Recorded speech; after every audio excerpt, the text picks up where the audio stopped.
is Kate Pickert. I'm a journalism professor in the English department at BCLA, and I teach a lot of different kinds of journalism classes, investigative reporting, political journalism, and I'm also a working journalist myself, an author, and I also write magazine stories.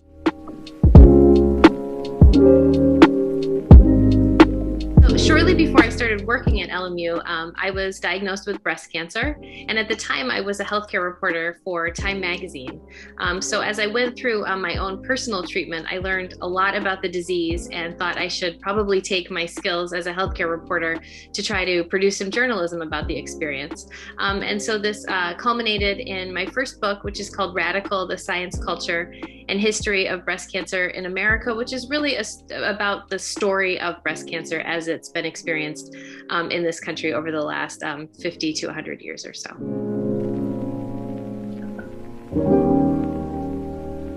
One of the things that I learned in school, in graduate school for journalism, was really that when you're producing a large piece of journalism, it's really important not to leave the writing until the very end, and actually to sort of write along the way, because writing sort of helps you figure out what you're missing and what journalism and reporting you still need to do. So I definitely learned that in journalism school and took that to heart when writing my book and tried to kind of write a little bit along the way. I think for me and for a lot of journalists, reporting is really the fun part when you get to talk to lots of people and just read and learn, and writing is very difficult. It's much harder, I think, than reporting. So it's very tempting to kind of put it off to the end, but writing along the way is really helpful in figuring out how to structure it. Part of the reason I wrote this book is because breast cancer is such a common disease that everyone is sort of affected by it in small or large ways. So everyone, knows someone who's had breast cancer. And I sort of hoped with this book that if we could better understand this disease, which I believe is really misunderstood, if we could better understand this disease, we could just better understand each other and kind of humanity itself.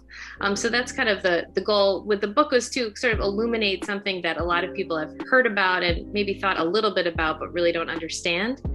And I think a second goal of the book is just to remind people that conventional wisdom and sort of assumptions are often not correct, and that everything is more complicated if you start digging a little bit below the surface. Everything is more complicated and more interesting than it might seem at first glance.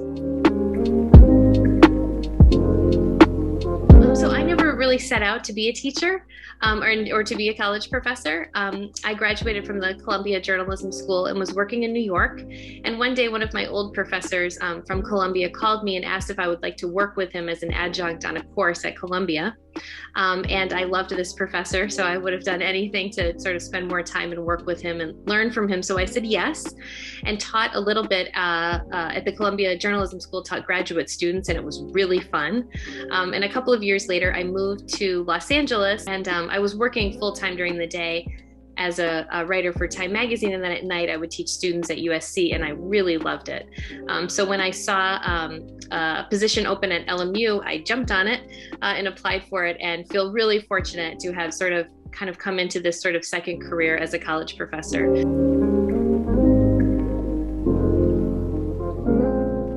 If I could speak to my college age self, I would definitely tell myself to go to every class and soak up as much of the learning as possible in college. And I'm not just saying that because I'm a college professor. Looking back, I think I was often sort of distracted from the academics at college, and I think I probably could have done a better job being a little bit more focused. But I was a typical college student with lots going on at the time. So if I could talk to myself at 18 to 22 years old, I would think I would say focus a little bit more on the academics and a little less on all of the fun stuff, which is amazing in college, but it can be quite a distraction and a happy one. But academics is important, and it's really the only time in your life when you get to focus full time on learning as an adult. 2020 has shown us is just how much inequity there is in this country and globally, in terms of sort of how people have coped with the pandemic and whether they've been able to keep their jobs and keep their homes and keep their health.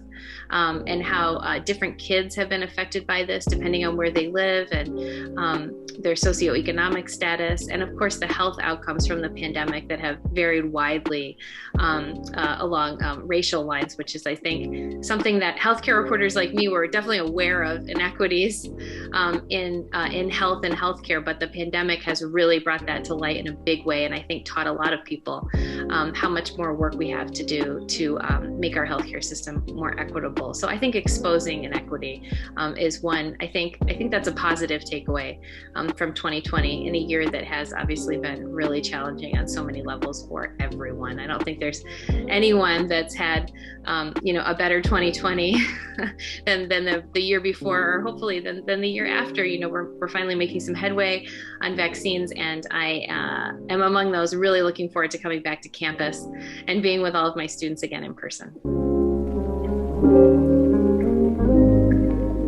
So Radical is out in hardcover and recently came out in paperback. It's available on Amazon.com or Barnes & Noble, or my favorite place to order books, through your local independent bookstore, which is a great way to sort of support local businesses, especially this year when they really need customers. So Radical is available wherever fine books are sold.